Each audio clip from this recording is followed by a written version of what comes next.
საქართველოს მესამე პრეზიდენტი მიხეილ სააკაშვილი აცხადებს, რომ სუსი ნაციონალური მოძრაობის ლიდერების, განსაკუთრებით ლევან ხაბეიშვილის შეიარაღებული გადატრიალების მცდელობის ბრალდებით დაკავებას გეგმავს. პოსტი სააკაშვილის Facebook გვერდზე გავრცელდა. მესამე პრეზიდენტი კატეგორიულად უარყოფს ძალადობრივ მიზნებს და ქართული ოცნების შეცვლის გზად მშვიდობიან საპროტესტო ფრონტს ასახელებს.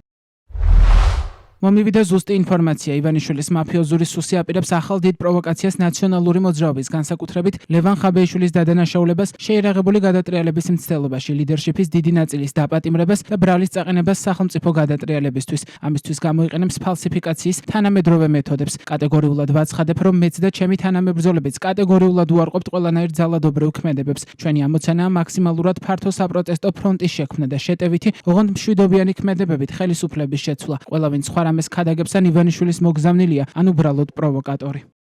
გუშინ საღამოდან დაიწყეს პროვოკაციები, რაღაცა შინაგან საქმეთა სამინისტროს გვერდმა პრესამსახური რომ მართავს შსს დაწერა ხაბეიშვილის ციხისკარი გაიღო, მას დავიჭერთ, ხამი არ მეძინა, როგორ გული გამიხეთქეთ.